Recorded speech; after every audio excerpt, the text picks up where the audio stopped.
সিদ্দিক আমার নবীকে কাঁধের মধ্যে নিয়ে গুহার ভিতরে 2-3 কিলোমিটার উপরে, যারা মক্কা শরীফের মধ্যে গিয়েছেন আপনারা দেখেছেন, গুহার পর্বতের মধ্যে গিয়া নবীরে রাখলেন, একটা বিশাল বড় গুহা। আমার নবীকে বলতেছেন, আবু বকর বলতেছেন, নবী গো আপনি গুহার ভিতরে ঢুকিয়েন না, আমি আগে প্রথমে ঢুকবো, যদি এখানে যদি বিষাক্ত কোনো সাপ থাকে, বিষাক্ত কোনো যদি জন্তু থাকে, বিষাক্ত যদি কোনো পোকা মাকড় যদি থাকে, আমি আবু বকরকে কামড়াক, আমি আবু বকরকে কামড়িয়ে দেখ, আমি তারপরে চাই না নবী আপনাকে কামড়াক, আপনাকে দংশন করে দেখ। নবী গো মায়ের নবী, আমি আগে আপনার মহাব্বতে গুহার মধ্যে ঢুকবো। আবু বকর গুহার ভিতরে ঢুইখা, গুহার ভিতরে একটা নয় দুইটা নয় অনেকগুলো ছিদ্র রয়েছে, ওই ছিদ্রগুলো বিভিন্ন কাপড় চোপড় দিয়া বিভিন্ন গর্তগুলো আটকে দেওয়ার পরে একটা গর্ত উন্মুক্ত ছিল। ওই গর্তের মধ্যে আবু বকর সিদ্দিকের ডান পায়ের গোড়ালিটা দেওয়ার পরে আমার নবীরে ডাকে, মায়ের নবী আপনি আসুন, মায়ের নবী গো আপনি আসুন, আপনি আমার কপালের মধ্যে ঘুমান। আবু বকর সিদ্দিকের কপালে এমন ভাগ্য আমার আল্লাহ জুটাই দিলেন, আবু বকর সিদ্দিকের রানের মধ্যে আমার নবী ঘুমাইতেছে, আর আবু বকর সিদ্দিকের পায়ের গোড়ালির মধ্যে বিষাক্ত সাপ দংশন করতেছেন। বিষাক্ত সাপের দংশনে আবু বকর সিদ্দিকের শরীরের মধ্যে জর্জরিত হয়ে যাচ্ছে। বিষাক্ত সাপের জর্জরিত অবস্থায় আবু বকর সিদ্দিকের চোখ থেকে টপর টপর করে পানি আমার নবীর কপালের মধ্যে যখন পড়ে, নবী চোখ খুলে দেখলেন আবু বকর সিদ্দিক কান্না করতেছে। আমার নবী জিগায়, আবু বকর তুমি কেন কাঁদো? আবু বকর সিদ্দিক আমার নবীর বলতেছেন, নবীকে আপনি দেখেন না এই গর্তের ভিতরে সবগুলো গর্ত আমি আটকাইয়ে দিলাম, আর একটা গর্ত আমি আটকাইতে পারি নাই, ওই গর্তের ভিতরে একটা বিষাক্ত সাপ আমাকে দংশন করে দিয়েছে নবী। আমার নবী বলতেছেন, এর আবু বকর তোমার পাটা বাইর করে দাও। আমার নবী নিজের তুতু মুবারক আবু বকরের পায়ের মধ্যে যখন লাগিয়ে দেয়, ওই গর্ত থেকে বিশাল বড় একটা সাপ বের হইয়া আমার নবীর বলে, আসসালাতু ওয়াসসালামু আলাইকা ইয়া সাইয়্যিদি ইয়া রাসূলুল্লাহ, জুরকান্না সুবহানাল্লাহ। মায়ার নবী এই গর্তের ভিতরে আজকে একদিন নয়, দুদিন নয়, 1 মাস নয়, 2 মাস নয়, আমি শুনেছি এই গর্তের ভিতরে হায়াতুন নবী আসবে, যে নবীর না বানালে আল্লাহ আসমান বানাতো না, জমিন বানাতো না, তাম বিশ্ব জগৎ বানাতো না, কুল কায়নাতের কিছু বানাইতো না। নবী গো আমি শুনেছি আপনি এই গর্তের মধ্যে একদিন আসবেন, আপনার জন্য অপেক্ষা করতেছে আজকে বছর আর পর বছর, আপনি এই জায়গার মধ্যে এসেছেন। আবু বকর সিদ্দিক সমগ্র গর্তগুলো আটকে দিন না, মাত্র একটা গর্ত খালি আছে, ওটার মধ্যে আবু বকর সিদ্দিকের গোড়ালি ঢুকাই দিল। আমি আর বরদাস্ত করতে পারি নাই, আমি ইচ্ছা করে দংশন করি নাই, আপনার নূরানি চেহারাটা দেখার জন্য আবু বকর দর্শন করেছি। জুরগান সুবহানাল্লাহ। আমার আল্লাহ দুনিয়ার সমগ্র মানুষদেরকে আমার আল্লাহ পাক আহ্বান করতেছেন, এই কুল কায়নাতের মাশরিক থেকে মাগরিব, সীমার থেকে জুনুবের ভিতরে যত মানুষ এই দুনিয়ার জমিনের মধ্যে আছে, এই সমগ্র মানুষের ভিতরে আমার আল্লাহ ডাক দিচ্ছেন, এই দুনিয়ার জমিনের মানুষ তোমরা শুনো। আল্লাহ পাক কোরআনুল কারীমের কোন জায়গার মধ্যে ডাকে, ইয়া আইয়ুহান নাস, যখন ইয়া আইয়ুহান নাস বলে যখন ডাকা হয়, মনে করবেন সেখানে হিন্দুদেরকেও আল্লাহ পাক ডাকতেছেন, বৌদ্ধদেরকেও ডাকতেছেন, খ্রিস্টানদেরকেও ডাকতেছেন, কিন্তু আল্লাহ রাব্বুল আলামিন এই আয়াতের মধ্যে দুনিয়ার সমগ্র মানুষদের ভিতরে আল্লাহ পাক ডাক দিচ্ছেন, এর দুনিয়ার জমিনের মানুষ, এই দুনিয়ার জমিনের মধ্যে মানুষ, তোমরা যদি মানুষ হও তোমাদের কোনো দাম নাই, তোমরা যদি শুধু মুসলমান হও তোমাদের কোনো ভ্যালু নাই। আমি আল্লাহর কাছে ওই বান্দার দাম আছে যেই বান্দার কলবের মধ্যে ঈমান আছে। জোরকান সুবহানাল্লাহ। আল্লাহ রাব্বুল আলামিন বলেন, এই দুনিয়ার জমিনের মানুষ আমি আল্লাহর প্রতি ঈমান আনো। কার প্রতি ঈমান আনো? আল্লাহর প্রতি ঈমান আনো। আল্লাহ পাক বলেন, ইয়া আইয়ুহাল্লাযীনা আমানু, এরে দুনিয়ার জমিনের মধ্যে মানুষ আমি আল্লাহর প্রতি ঈমান আনো। আমি আল্লাহর প্রতি ঈমান আনলে কি হবে? আমি আল্লাহর প্রতি যদি তুমি ঈমান আনো, বান্দারে তুমি নামাজ পড়লে নামাজ কাজের মধ্যে আসবে, রোজা রাখলে রোজা কাজের মধ্যে আসবে, হজ করলে হজ কাজের মধ্যে আসবে, যাকাত দিলে যাকাত কাজের মধ্যে আসবে। হেরে দুনিয়ার জমিনের মানুষ শুনুন গো, আল্লাহর উপর যদি ঈমান আনেন আপনার নামাজ কাজে আসবে, রোজা কাজে আসবে, হজ কাজে আসবে, যাকাত কাজে আসবে, দাড়ি কাজে আসবে, টুপি কাজে আসবে, আসবে, দান সদকা কাজে আসবে। কখন? যখন আপনি আল্লাহর উপর ঈমান আনবেন। জোরে কোন সুবহানাল্লাহ। আপনি যদি সর্বপ্রথম আমাদের জীবনের সবচেয়ে গুরুত্বপূর্ণ বিষয় হলো আপনার ঈমান ঠিক রাখতে হবে। আপনার ঈমান ঠিক রাখতে হবে। আপনার ঈমান কোথায়? আমি যদি বলি বন্ধুরে, ঈমান কোথায় থাকে? ঈমান হচ্ছে মানুষের কলবের ভিতরে থাকে। এই কলবের ভিতরে যদি আপনি ঈমানটা যদি হেফাজত করতে পারেন, আপনার ঈমান যদি ঠিক থাকে, আপনার ঈমান যদি ঠিক থাকে, আপনার নামাজ আপনাকে জান্নাতে নিয়ে যাবে, আপনার রোজা আপনাকে জান্নাতে নিয়ে যাবে, আপনার হজ আপনাকে জান্নাতে নিয়ে যাবে। যদি ঈমান ঠিক যদি না থাকে, আপনার নামাজ কোনো কাজে আসবে না, রোজা কোনো কাজে আসবে না, হজ কোনো কাজে আসবে না, যাকাত কোনো কাজে আসবে না। আপনার সমগ্র ইবাদত আপনার কবরের মধ্যে কাজে লাগার জন্য দুনিয়ার জমিনে সর্বপ্রথম কন্ডিশন হলো আপনার কলবের মধ্যে ঈমান লাগবে। ঠিক না বেটি? জোরে বলেন ঠিক না বেটি? ঈমান যদি ঠিক না থাকে, আপনার কলবে যদি ঈমান না থাকে, ঈমান যদি আপনার কলবের মধ্যে না থাকে, আপনার দাড়ি কোনো কাজে আসবে? কথা বলেন, কোনো কাজে আসবে? ওযু করলে কোনো কাজে আসবে? কোনো কাজে আসবে না। আপনাকে পরিপূর্ণ একজন মুসলমান হতে গেলে সর্বপ্রথম কন্ডিশন হলো আপনাকে আল্লাহর উপর কি করতে হবে? ঈমান আনতে হবে। আল্লাহর উপর ঈমান আনা মানে কি? আমরা বলি, আমার রাসূল বলতেছেন, এই দুনিয়ার জমিনের মানুষ, তোমাদেরকে পরিপূর্ণ মুমিন হতে হবে। পরিপূর্ণ মুমিন হওয়া মানে কি? আমরা সকলে জানি, আমানতু বিল্লাহি ওয়া মালাইকাতিহি ওয়া কুতুবিহি। এই যে ছোট ছোট বাচ্চারা জানে, জোরে কন্না সুবহানাল্লাহ। ঈমান কাকে বলে? আমানতু বিল্লাহি ওয়া মালাইকাতিহি ওয়া কুতুবিহি ওয়া রাসূলিহি ওয়াল ইয়াউমিল আখিরি ওয়াল কদরি খাইরিহি ওয়া শাররিহি মিনাল্লাহি তাআলা ওয়াল বা'থি বাদাল। জোরে কন্না সুবহানাল্লাহ। আমার নবী, দু জাহানের বাদশা নবী, কামলিওয়ালা নবী, ঈমানের পরিচয় দিচ্ছেন যেইগুলোর উপর আপনার বিশ্বাস থাকলে, যেইগুলোর উপর আপনার সব কিছু ঠিক থাকলে, আপনার সব কিছু কাজে আসবে। আল্লাহ পাকের পক্ষ থেকে আমার নবী সকলকে বলতেছেন, এর দুনিয়ার জমিনের মানুষ, যদি তোমরা আল্লাহর উপর যদি বিশ্বাস রাখো, আল্লাহর উপর যদি ঈমান আনো, তাহলে তোমাদেরকে অনেকগুলো বিষয়ের উপর ঈমান আনতে হবে। আল্লাহর নবী বলেন, আমানতু বিল্লাহি, আল্লাহর উপর ঈমান আনতে হবে। বলুন, আল্লাহর উপর ঈমান আনলে, আল্লাহ পাকের উপর যদি ঈমান আনেন, তাহলে আপনাকে সর্বপ্রথম শিরিক করতে পারবেন না। কি করতে পারবেন না? শিরিক করতে পারবেন না। শিরিক করা যাবে? কথা বলেন, শিরিক করা যাবে? শিরিক করা মানে কি? আল্লাহর সাথে কাউকে শরীক করা, কাউকে নিজেকে সাহায্যকারী মনে করা। কাউকে যদি মনে করেন এই মানুষ আমাকে সবকিছু দিতে পারবে। আমরা বিভিন্ন দরবারের মধ্যে জিয়ারত করতে যাই, ঠিক না বেটি? বিভিন্ন আমরা মাজারের মধ্যে জিয়ারত করতে যাই না? এই কথা বলেন, যাই কিনা?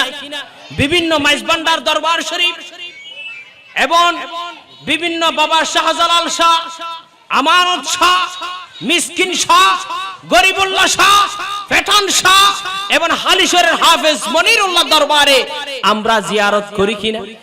কথা বলেন, জিয়ারত করি কিনা? আমরা কেন জিয়ারত করি?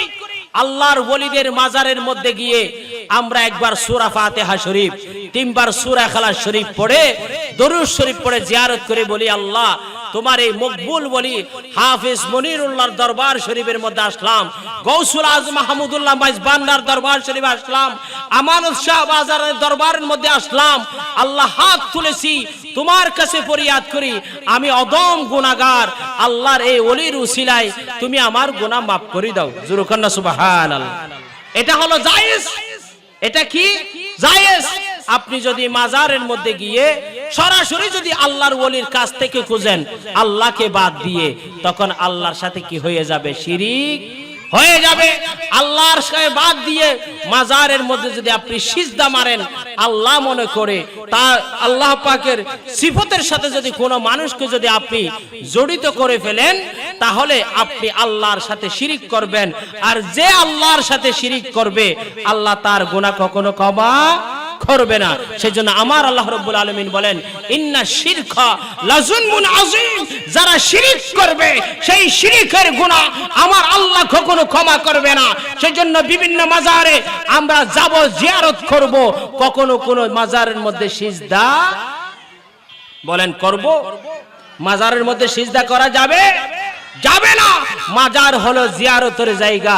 আমরা সকলে আল্লাহর ওলির মাজারে গিয়ে জিয়ারত করব, কোন মাজারের মধ্যে সিজদা করব না। তাহলে আমানতু বিল্লাহি, আল্লাহর উপর ঈমান আনা পরিপূর্ণ হবে।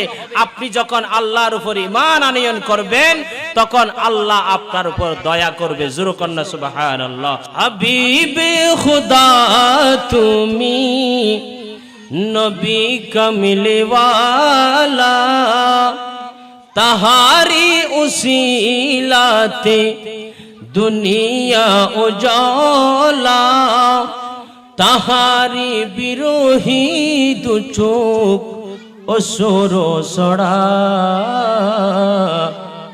যে ফুল যুগ যুগান্তরে খুশব ছড়ায়, যে ফুল যুগ যুগান্তরে খুশব ছড়ায়। ঠিক না বেঠিক? জোরে বলুন ঠিক না বেঠিক? আল্লাহ তাআলা সর্বোপরি, নবী কাছে বন্টনকারী। আল্লাহ তাআলা সর্বোপরি, নবী কাছে বন্টনকারী। সেই বন্টনে আমরা যেন, সেই বন্টনে আমরা যেন ওদিকে দয়া পাই। যে ফুল যুগ যুগান্তরে খুশব ছড়ায়, যে ফুল যুগ যুগান্তরে খুশব ছড়ায়। আল্লাহুম্মা সাল্লি মাওলানা মুহাম্মদ ওয়া আলা আলি সাইয়্যিদিনা। ভাইরা আমার, বন্ধুরা আমার, আমি বলতে চেয়েছিলাম ইমানের কথা। ইমান যদি ঠিক থাকে সব কিছু কাজের মধ্যে আসবে। ইমান যদি ঠিক না থাকে আপনার কোনো কাজে আসবে না। সেই জন্য আমার নবী বলতেছেন, হে দুনিয়ার জমিনের মানুষ, আল্লাহর উপর ইমান আনার মতো আনতে হবে। এরপরে আমার নবী বলতেছেন আমানতু বিল্লাহি ওয়া মালাইকাতিহি। জোরে কন্না সুবহানাল্লাহ। ওয়া মালাইকাতিহি মানে হলো ফেরেশতাদের উপর ঈমান আনয়ন করা। ফেরেশতা মানে কে? আমার আল্লাহ পাক বলেন কিরামান কাতিবিনা ইয়ালামুনা মা তাফআলুন। জোরে কন্না সুবহানাল্লাহ। কিরামান কাতিবিনা ইয়ালামুনা মা তাফআলুন। আমাদের সকলের কাঁধের উপরে ডান দিকে একটা ফেরেশতা আছে, বাম দিকে একটা ফেরেশতা আছে। এই দুইজন ফেরেশতা আপনি যা লিখতেছেন কিরামান কাতিবিন ইয়ালামুনা মা তাফআলুন। ইন্নাল আবরারা লাফি নাঈম ওয়া ইন্নাল ফুজ্জারা লাফি জাহিম ইয়াসলাউনাহা ইয়াউমাদ্দিন ওয়া মা হুম আনহা বিগায়িবিন। আমার আল্লাহ রাব্বুল আলামিন বলেন, এই দুনিয়ার জমিনের মানুষ তোমরা শুনো, তোমাদের দুইটা কাঁধের উপরে আমি আল্লাহ দুইজন ফেরেশতা দিয়েছি। এই দুজন ফেরেশতা তোমরা কোথায় যাচ্ছ, কি করতেছো? তোমরা সকালে ঘুম থেকে ওঠার পরে সন্ধ্যা পর্যন্ত, ঘুমের মধ্যে যাওয়ার পর্যন্ত, রাতের বেলায় দিনের বেলায় তোমরা গোপনে ওপনে কি করতেছো? তোমাদের ডানে এবং বামে দুইজন ফেরেশতা আমার আল্লাহ দিয়েছেন। ওই দুজন ফেরেশতা তুমি ভালো করলেও সেই ভালোগুলো লেখেন, খারাপ করলেও সেই খারাপগুলো লেখেন। বলুন তো আমাদের কাঁধের উপর দুইজন ফেরেশতা কে দিয়েছেন? জোরে বলুন, কে দিয়েছে? আমার আল্লাহ দুইজন ফেরেশতা আপনার আমার কাঁধের মধ্যে এমন ভাবে ফিট করে দিয়েছেন। এই দুইজন ফেরেশতা আল্লাহ পাক বলেন, তোমাকে যে দুইজন ফেরেশতা আমি আল্লাহ দিয়েছি, তুমি ভালো করলে সেগুলিও লেখে, মন্দ করলে সেগুলিও লেখে। এগুলার উপর বিশ্বাস করতে হবে। যদি বিশ্বাস করো তাহলে তুমি একজন পরিপূর্ণ মুমিন। জোরে কান সুবহানাল্লাহ। আমানতু বিল্লাহি ওয়া মালাইকাতিহি ওয়া কুতুবিহি। আমার আল্লাহ পৃথিবীর সমগ্র মানুষদেরকে হেদায়েতের জন্য আমার আল্লাহ লক্ষ লক্ষ নবী রাসূল পাঠিয়েছেন, লক্ষ লক্ষ নবী রাসূল পাঠিয়েছেন। এই 4 জন নবী রাসূলদের মধ্যে আল্লাহ পাক লক্ষ লক্ষ নবী রাসূলদের মধ্যে সর্বশ্রেষ্ঠ বানিয়েছেন 4 জন নবী। কয়জন নবী?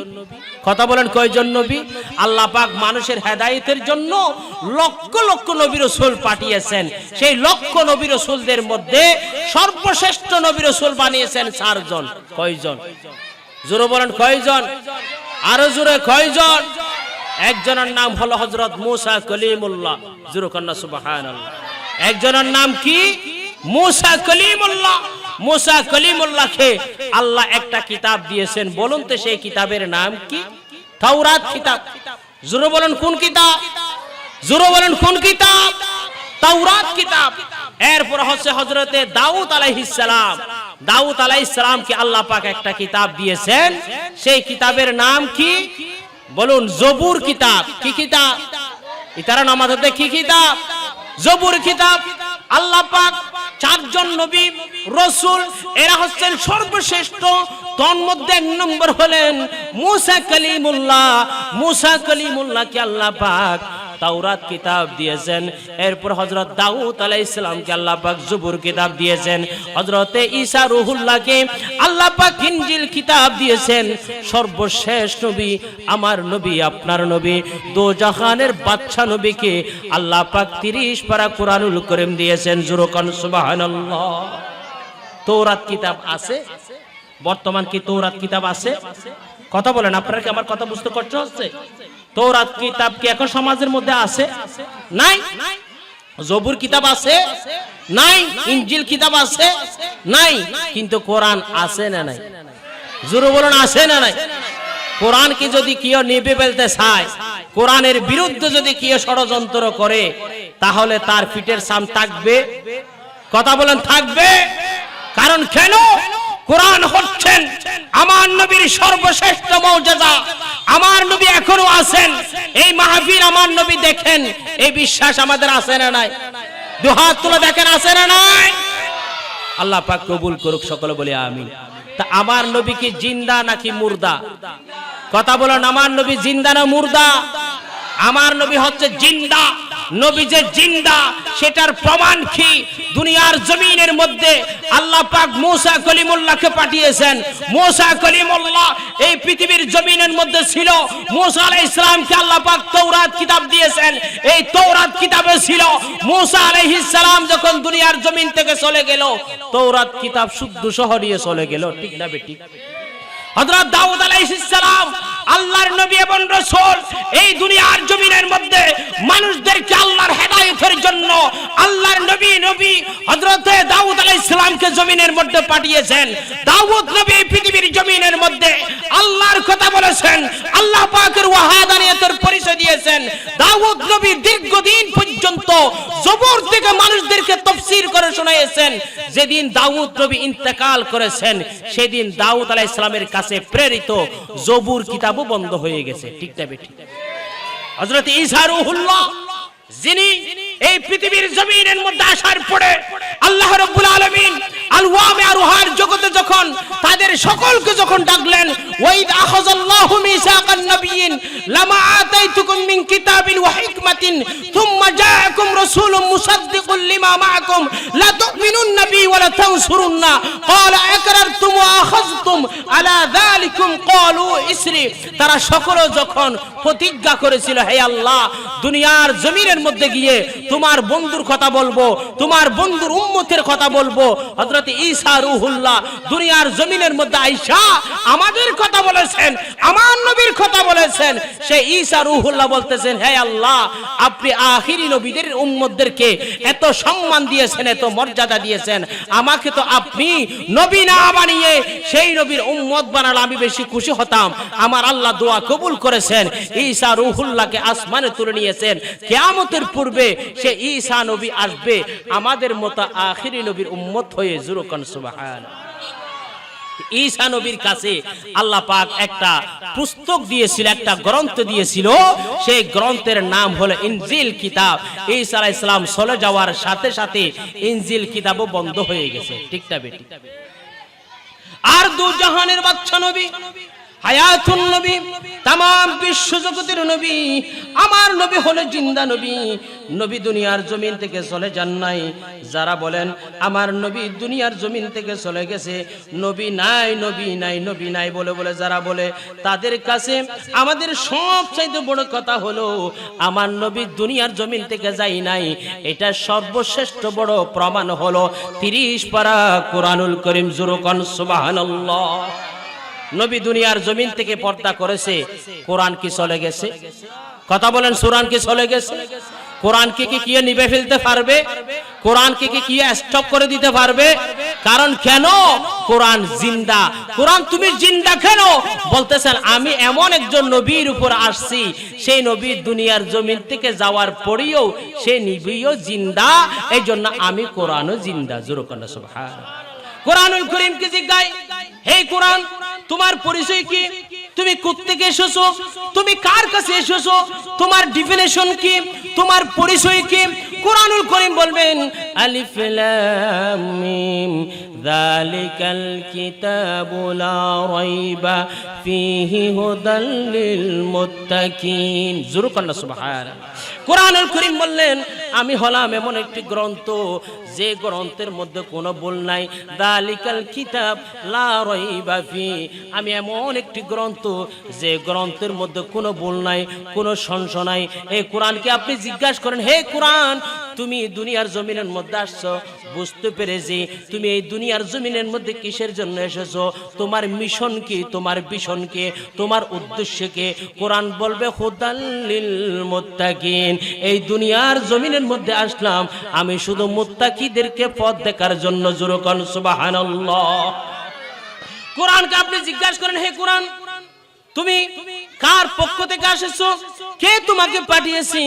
কোরআনুল করিম বলবেন তানজিলুম মির রাব্বিল আলামিন, আমি কোরআন দুনিয়ার জমিনের মধ্যে এসেছি, আমাকে রব্বুল আলামিন পাঠিয়েছেন।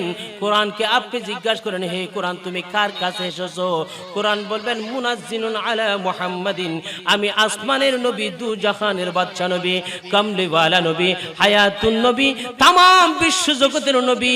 যে নবী না হলে আসমান হতো না, জমিন হতো না, আরশ হতো না, কুরসি হতো না, तमाम কুল কায়নাতের কিছুর কিছু হতো না। সেই আখিরি নবীর উপর আমি কোরআন নাজিল হয়েছে। জোরে বলেন সুবহানাল্লাহ। আমি এই দুনিয়ার জমিনের মধ্যে আইসা, পৃথিবীর জমিনের মধ্যে আইসা আমি যারা ভালো কাজ করবেন, যারা আল্লাহর পথের মধ্যে চলবেন, আল্লাহর মতের মধ্যে যারা চলবে, আমি কোরআন তাদেরকে গাইডিয়ান হিসেবে থাকবো, তাদের পাশে থাকবো, তাদের সুখে দুঃখে থাকবো, তাদেরকে 7 খানা আল্লাহ রাব্বুল আলামিনের নির্মিত 8 খানা জান্নাতের মধ্যে আমি কোরআন পৌঁছে দেব। জোরে বলেন সুবহানাল্লাহ। যদি আগুন লেগে ধ্বংস হয়, যদি আগুন লেগে ধ্বংস হয় পৃথিবীর সব বইয়ের দোকান, তবু বিশ্ব থেকে হারাবে না পবিত্র কোরআন, তবু বিশ্ব থেকে হারাবে না পবিত্র কোরআন। ঠিক না বে ঠিক? একটু জোরে বলেন ঠিক না বে ঠিক? এই গজলটা একজন মুসলমানের লেখা নাই, একজন হিন্দু নকুল কুমার বিশ্বাস এই কোরআনুল করিমের উপর গবেষণা করে করে উনি বুঝতে পেরেছেন, হে পৃথিবীর জমিনের মানুষ তোমরা শুনো, আমি একজন হিন্দু ধর্মের অনুসারী, আমি কোরআনকে নিয়ে গবেষণা করেছি, কোরআনকে নিয়ে আমি গবেষণা করে বুঝতে পেরেছি এই কোরআনুল করিমের বাতি পৃথিবীর কোনো মানুষ বন্ধ করতে পারবে না, মাহফিল কেউ বন্ধ করতে পারবে না, কারণ এটা কোরআনের মাহফিল। এই মাহফিল যারা বন্ধ করতে চাইবে তারা বন্ধ হয়ে যাবে। ঠিক না বে ঠিক? জোরে বলেন ঠিক না বে ঠিক? যদি যদি আগুন লেগে ধ্বংস হয়, যদি আগুন লেগে ধ্বংস হয় পৃথিবীর সব বইয়ের দোকান, তবু বিশ্ব থেকে হারাবে না পবিত্র কোরআন, তবু বিশ্ব থেকে হারাবে না পবিত্র কোরআন। কি করে পড়বে কোরআন আগুনের তেজ, কি করে পড়বে কোরআন আগুনের তেজ। আজ বিশ্ব ভরা লক্ষ লক্ষ কোরআনের হাফেজ। ঠিক না বেঠিক? এই দুনিয়ার জমিনের মধ্যে প্রত্যেকটি এলাকায়, প্রত্যেকটি মহল্লায়, প্রত্যেকটি সমাজে হেফজখানা রয়েছেন। সেই হেফজখানার ভিতরে ছোট ছোট মাসুম বাচ্চারা, দুনিয়ার সমগ্র মানুষগুলো যখন ঘুমন্ত অবস্থায় থাকে, রাতের সারা 3টার দিকে ওঠে ছোট ছোট মাসুম বাচ্চারা আল্লাহর কোরআন পড়তেছে। ঠিক না বেঠিক? জোরে বলুন ঠিক না বেঠিক? যদি আগুন লেগে ধ্বংস হয়, যদি আগুন লেগে ধ্বংস হয় পৃথিবীর সব বইয়ের দোকান, তবু বিশ্ব থেকে হারাবে না পবিত্র কোরআন, তবু বিশ্ব থেকে হারাবে না পবিত্র কোরআন। কি করে পড়বে কোরআন আগুনের তেজ, কি করে পড়বে কোরআন আগুনের তেজ। আজ বিশ্ব ভরা লক্ষ লক্ষ কোরআনের হাফেজ, আজ বিশ্ব ভরা লক্ষ লক্ষ কোরআনের হাফেজ। তারা বাঁচাবে আসমানের গ্রন্থ, তারা বাঁচাবে আসমানের গ্রন্থ, কোরআনের সম্মান। তবু বিশ্ব থেকে হারাবে না পবিত্র কোরআন, তবু বিশ্ব থেকে হারাবে না পবিত্র কোরআন। আল্লাহুম্মা সাল্লি মাওলানা মুহাম্মদ ওয়া আলা আলি সাইয়্যিদিনা। এই কোরআনের পাওয়ার আছে না নাই? কথা বলেন, কোরআনের সম্মান আছে না নাই? পাকিস্তানে একজন সামরিক শাসক ছিল, ওনার পকেটের মধ্যে সব সময় কোরআন লাগতেন। কি লাগতেন? কোরআন লাগতেন। উনি সব সময় কোরআন পড়তেন। একদিন উনি হঠাৎ করে এক দেশ থেকে আরেক দেশে যাচ্ছে, বিমানটা পুড়ে সরকার হয়ে গেছে, বিমান পুড়ে সরকার হয়ে গেছে। কিন্তু তল্লাশি করে যখন দেখলো ওই প্রেসিডেন্টের পকেটের মধ্যে একটা কোরআন ছিল, ওই কোরআনের একটা শব্দ পর্যন্ত পড়ে নাই। জুরকান্না সুবহানাল্লাহ। পাকিস্তানের যে আমল বিমান দুর্ঘটনায় পায়, পাকিস্তানের যে আমল বিমান দুর্ঘটনায় পায়, বিমান পড়ে ছাই হয়েছে, কোরআন পড়ে নাই। পাকিস্তানের যে আমল বিমান দুর্ঘটনায় পায়, বিমান পড়ে ছাই হয়েছে, কোরআন পড়ে নাই। কোরআন যেমন ছিল তেমন আছে, একটা শব্দ হয়নি অম্লান। আজ বিশ্ব থেকে হারাবে না পবিত্র কোরআন, আজ বিশ্ব থেকে হারাবে না পবিত্র কোরআন। আমরা সেই কোরআনের সম্মান চাই কিনা? একটু আওয়াজ দিয়ে বলো, চাই কিনা? এই কোরআনের সম্মান হচ্ছে এই মাহফিল। এই মাহফিলের মধ্যে বসা মানে হলো, এই মাহফিলের মধ্যে বসা মানে হলো, এই মাহফিলের মধ্যে সময় দেওয়া মানে হলো, এই মাহফিলকে মহাব্বত করা মানে হলো আল্লাহর কোরআনকে মহাব্বত করা। আল্লাহ আমাদের সকলকে বোঝার তৌফিক দান করুক। সকলে বলে আমিন। আল্লাহুম্মা সাল্লি ওয়া আলা আলি সাইয়্যিদিনা। ভাইরা আমার, বন্ধুরা আমার, বলতে চেয়েছিলাম এই কোরআনের সম্মান, এই কোরআনের মর্যাদা আল্লাহ পাক কিয়ামত পর্যন্ত এমন ভাবে সম্মান বৃদ্ধি করে দিয়েছেন। যারা কোরআন পড়বে তারা দামি, যারা কোরআনকে সম্মান করবে তারা দামি, যারা কোরআনের সাথে সম্পর্ক রাখবে তারা দামি। শুধু তাই নয়, আমার নবী বলেন, হে পৃথিবীর জমিনের মানুষ, তোমরা শুনো, তোমরা শুনো, এই পৃথিবীর জমিনের মধ্যে যদি তোমরা সম্মান যদি অর্জন করতে চাও, তাহলে 30 পারা কোরআনুল করিমের সাথে তোমাদের সম্পর্কে লাগাও। যারা কোরআনুল করিমের সাথে সম্পর্ক লাগাবে, কোরআনের সাথে যাদের সম্পর্ক থাকবে, আল্লাহ পাক তাদেরকে কাল কিয়ামতের ময়দানে জান্নাতে নিয়ে যাবে। জোরকান সুবহানাল্লাহ। সেজন্য আজকে হচ্ছে ঈমানের পরীক্ষা। কিসের পরীক্ষা? একটু কথা বলেন, কিসের পরীক্ষা? ঈমানের পরীক্ষা। একদিকে কোরআন, আর একদিকে জাহান্নাম, একদিকে কোরআন আর একদিকে জাহান্নাম। জাহান্নাম মানে এই মাহফিলে যারা এখনো টেলিভিশনের সামনে থেকে আসতে পারে নাই, তাদেরকে শয়তান এমন ভাবে আকৃষ্ট করেছেন, শয়তান তাদেরকে ধরেছেন। শয়তান বলতেছে তুই ক্যারাম বোর্ড খেলা থেকে ফিরিস না। এতে মাহফিলের পাশে মেলা বসেছে, ঠিক না বেঠিক? তো মেলা মানে এগুলা হচ্ছে দোকানপাট বসেছে, সেখানে নাস্তা পানি বিক্রি হচ্ছে। যতক্ষণ পর্যন্ত মাহফিল শুরু হওয়ার আগে আপনারা কেনাকাটা করে বাসার জলে যাবেন। মাহফিল যখন শুরু হয়েছে আপনারা মাহফিলে চলে আসবেন। কিন্তু মাহফিল চলতেছে, এখনো মেলার মধ্যে ঘোরাফেরা করতেছে, আছে না নাই? কথা বলেন, আছে না নাই? মেলা বিভিন্ন মাহফিলকে কেন্দ্র করে, বিভিন্ন উরুস উদযাপনকে কেন্দ্র করে বিভিন্ন দোকান ফাট বসে। আমাদের কথা হলো, আহলে সুন্নাত ওয়াল জামাতের কথা হলো, যে সমস্ত বাজার হয় সেই বাজারের মধ্যে বেগানা মহিলা চলাফেরা করা জায়েজ নাই। যদি বাজারের মধ্যে এইরকম উলঙ্গ অবস্থায়, এরকম খোলামেলা বাজারের মধ্যে যদি মহিলারা যদি পর্দাহীন ভাবে চলাফেরা করে, এগুলো শরীয়ত বিরোধী কাজ। ইসলামের শরীয়ত এগুলো সমর্থন করে নাই, সম্পূর্ণ হারাম। সেই জন্য যে সমস্ত মার্কেটে, যে সমস্ত মেলার মধ্যে মহিলারা ঘোরাফেরা করবে, এগুলো আপনারা বন্ধ করে দিবেন। আমি আমার সকল ভাইদেরকে বলবো, একদিকে মাহফিল চলতেছে, আপনারা মাহফিলকে ডিঙাইয়া যদি এরকম বাজারের মধ্যে বৈশা বৈশা যদি আপনার গল্প গুজব করেন, তাহলে আল্লাহ এবং রসুল নারাজ হবে। আল্লাহ এবং রসুল যদি নারাজ হয়ে যায়, আপনার কপালে দুঃখ আছে না নাই? কথা বলেন, আছে না নাই? সেজন্য সকলকে অনুরোধ করব, আপনারা মেলার মধ্যে সময় না দিয়া, আপনারা দোকানের মধ্যে সময় না দিয়ে মাহফিলে আসুন। কারণ এই মাহফিল কাল কিয়ামতের ময়দানে আপনার আমার নাজাতের ওসিলা হবে, ঠিক না বেঠিক? সেজন্য একটু সকলে মুহাব্বতে দরুদ শরীফ পড়ি। আল্লাহুম্মা সাল্লি আলা মাওলানা মুহাম্মদ ওয়া আলা আলি।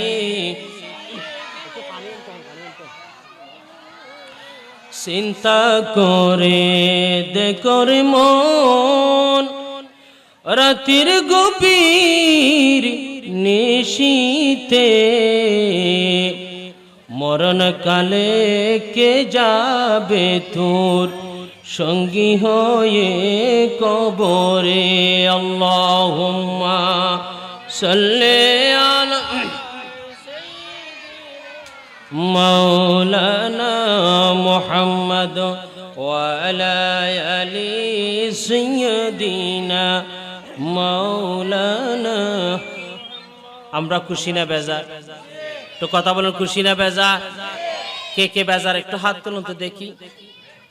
ওই তারা নবুজের মাহফিল না হইতে হন হন বেজারি এনাকে হাত তুলি বললে হয় জন জুসুর টেলায় কি আল ছুটে গেছে আর কি। যাক, এই মাহফিল আমাদের সকলের জন্য নাজাতের ওসিলা হোক, আমরা চাই কি না? একটু হাত তুলে দেখেন, চাই কি না? আল্লাহু আকবার, ইয়া রাসূল, ইয়া গাউসুল, জিন্দাবাদ। সকলে বলি মারহাবা। আরেকটা আওয়াজ দিয়ে বলুন মারহাবা।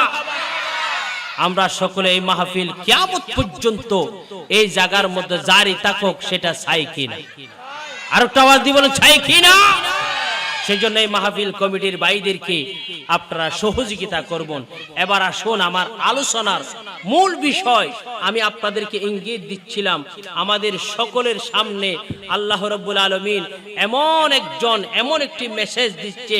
আল্লাহ পাক বলেন, ইয়া আইয়ুহাল্লাযীনা আমানুত্তাকুল্লাহ ওয়া কুনু মা'আস সাদিকিন। জুরকান্না সুবহানাল্লাহ। আল্লাহ পাক বলেন, হে আমার বান্দাগণ, তোমরা পরিপূর্ণ ঈমানদার হও। পরিপূর্ণ কি হও? কথা বলুন, পরিপূর্ণ কি হও? ঈমানদার হও। আপনি যখন ঈমানদার হবেন, আল্লাহ পাক বলেন, তুমি যখন ঈমানদার হবে, আমানুত্তাকুল্লাহ, এরপরে আল্লাহ পাক বলেন আল্লাহকে ভয় করো। কাকে ভয় করো? জোরে বলুন, কাকে ভয় করো? আল্লাহকে ভয় করো। আপনি যখন মুমিন হয়ে যাবেন, মুমিন হওয়ার পরে আপনার নামাজ আপনার তাকওয়া, আপনার রোজা আপনার তাকওয়া, আপনার হজ আপনার তাকওয়া, আপনার জিকির আপনার তাকওয়া, আপনার ইবাদত, আপনার তাকওয়া। অর্থাৎ একজন মুমিনের কাছে দুই হাতের মধ্যে নামাজের জুড়ি আছে, রোজার জুড়ি আছে, হজের জুড়ি আছে, যাকাতের জুড়ি আছে, ইবাদতের জুড়ি আছে, মাহফিলের জুড়ি আছে। আপনি গোটা জিন্দেগি ভর নামাজ পড়েছেন, সেই সব ইবাদতের দুই হাতের মধ্যে নিয়ে আমার আল্লাহ বলেন উদউনি, বান্দা আমার কাছে আসো। সুবহানাল্লাহ। এই আয়াতের সূরা তওবার আল্লাহ পাক বলেন আমানু, বান্দা ঈমানদার হওয়ার পরে তাকওয়া অর্জন করো। এই তাকওয়ার সমস্ত গাঁটটি নিয়ে আপনি যখন আল্লাহর কাছে যাবেন, পথের মধ্যে ডাহাতে পাওয়ার সম্ভাবনা আছে না নাই? একটু কথা বলেন, আছে না নাই? জোরে বলেন, আছে না নাই? আপনি যখন গরুর বাজার থেকে গরু বিক্রি কইরা 1 লক্ষ 2 লক্ষ টাকা দিয়ে যখন আপনি কুমিল্লা যাবেন, কিশোরগঞ্জে যাবেন, চট্টগ্রামে গরু বিক্রি করেছেন, কুরবানের সময় বিভিন্ন ডাকাতের প্রকোপ হয়। ডাকাতগুলো আপনাকে রাস্তায় আক্রমণ করতে পারে, আপনাকে ধরতে পারে। এই বইয়ে আপনি বলেন হুজুর গরু বিক্রি করেছি, 2 লক্ষ টাকা পেয়েছি, আজকে রাত্রে আমি কিশোরগঞ্জে যাব না, হোটেলের মধ্যে থেকে যাইব। কেন?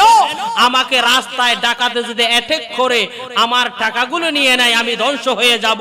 আপনারা বলুন টাকা দামি নাকি আপনার ঈমান দামি? জোরে বলেন, কি দামি? ঈমান দামি।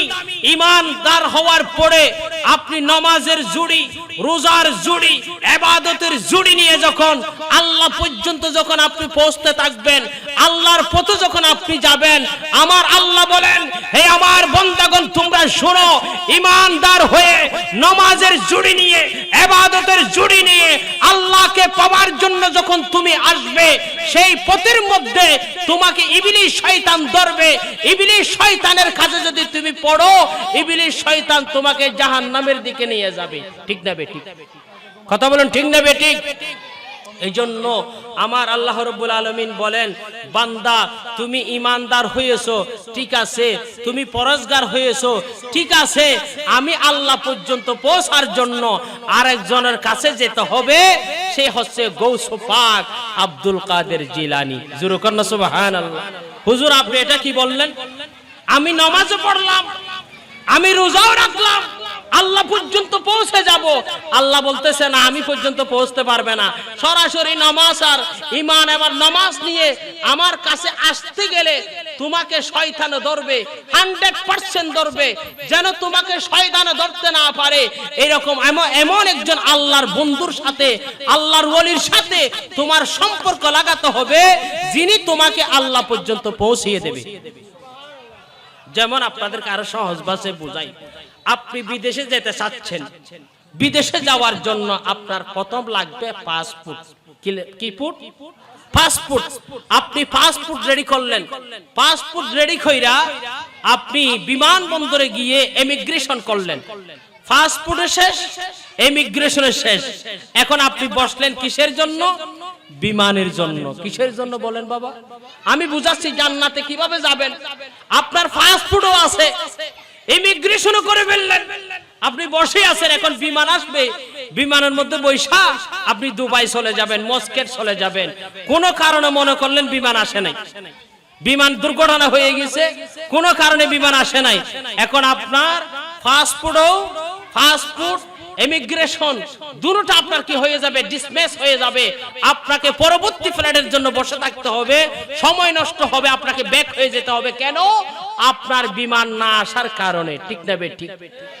ঠিক অনুরূপ ভাবে আপনার ঈমানও আছে, আপনার নামাজও আছে। এখন আল্লাহ পাক বলেন ওয়াকুনু মা'আস সাদিকিন, আমি আল্লাহর বানানো জান্নাতে পৌঁছার জন্য একটা বিমানের মধ্যে উঠতে হবে, আর সেই বিমানের নাম হলো গৌস পাকের বিমান। জোরে কর না সুবহানাল্লাহ। আপনি যখন গৌস পাকের বিমানে উঠবেন, গৌস পাক আব্দুল কাদের জিলানীর বিমানের মধ্যে যখন আপনি উঠে যাবেন, গৌস পাকের এই ফয়েজাত যখন আপনার কলবের মধ্যে যখন ঢুকে যাবে, পৃথিবীর কোন শয়তান আপনাকে আক্রমণ করতে পারবে না, আপনার বিমান আর অ্যাক্সিডেন্ট করবে না। গৌস পাকের এই মিশন আপনাকে আটখানা জান্নাতে পৌঁছিয়ে দেবে। জোরে কর না সুবহানাল্লাহ। এই জন্য আল্লাহ রাব্বুল আলামিন বলেন, নবী গো আপনি আপনার উম্মতদেরকে বলুন, কুল ইন কুনতুম তুহিব্বুনাল্লাহ ফাত্তাবিউনি ইউহিব্বুকুমুল্লাহ। হে নবী আপনি আপনার উম্মতদেরকে বলুন, তারা যদি আমি আল্লাহকে, কুল ইন কুনতুম তুহিব্বুনাল্লাহ, আল্লাহকে যদি ভালোবাসে, তারা যেন আপনি মুস্তাফা নবীকে অনুসরণ করে। জোরে কর না সুবহানাল্লাহ। তো নবীকে অনুসরণ করা মানে কি? নবীকে মহব্বত করা মানে কি? নবীকে অনুসরণ করা মানে হলো আমার নবী যেদিকে গিয়েছেন সেদিকে যাওয়া, আমার নবীর পিছনে পিছনে যাওয়া, নবীর পিছনে পিছনে যাওয়া। আপনারা আমরা সকলে যদি নবীর পিছনে পিছনে যাই, নবী যদি সামনে থাকে, আমাদের আর কোনো টেনশন আছে? কথা বলেন আছে? নবী যখন সামনে থাকবে, আমার নবী যখন সামনে থাকবে, নবী যখন মুস্তাফা নবী, আমার আল্লাহ বলেন, এই দুনিয়ার জমিনের আমার কোটি কোটি বান্দারা, তোমরা আমার নবীর সামনে হাঁটিও না, নবীর সামনে যেও না। তোমাদেরকে দেখলে আমি আল্লাহর রাগ আসতে পারে, তোমাদের গুনাহ দেখলে আমি আল্লাহর রাগ আসতে পারে। সেই জন্য আমি আল্লাহ তোমাদেরকে বলতেছি, ফাত্তাবিউনি, আমার নবীকে অনুসরণ করো, নবীর পিছনে পিছনে হাঁটো। নবী যখন, তোমরা যখন নবীর পিছনে হাঁটবে, তোমাদের সামনে যখন নবীকে দেখবো, আমি আল্লাহর গুসা, আমি আল্লাহর রাগ ফানি হয়ে যাবে। নবীর সামনে হাঁটার কারণে, নবীর পিছনে পিছনে তোমরা হাঁটার কারণে আমি আল্লাহ তোমাদেরকে জান্নাতে পৌঁছিয়ে দেব। সেই জন্য আমরা নবীর সামনে না গিয়ে নবীর পিছনে হাঁটি। আর আমার নবী বলতেছেন, হে দুনিয়ার জমিনের মানুষ, আমাকে যারা মহব্বত করেছেন, আমাকে যারা ভালোবাসছেন, যারা আমার বন্ধু হতে পেরেছেন, যারা ওয়ারাসাতুল আম্বিয়া হয়েছে, যারা হক্কানি রব্বানি আলেম, তোমরা তাদের পিছনে হাঁটো, তাদের সাথে থাকো, তাদের সাথে সম্পর্ক রাখো। তাদের সাথে সম্পর্ক রাখা মানে হলো আমি নবীর সাথে সম্পর্ক রাখা। জোরে কন্না সুবহানাল্লাহ। আল্লাহুম্মা সাল্লি ওয়া আলা আলি সাইয়্যিদিনা। আর টিয়া নাই পয়সা নাই, কেনে যাইতাম আল্লাহ সোনার মদিনায়, কেনে যাইতাম আল্লাহ সোনার মদিনায়, কেনে যাইতাম। আমরা মদিনা শরীফ যেতে চাই কিনা? জোরে বলেন, যেতে চাই কিনা?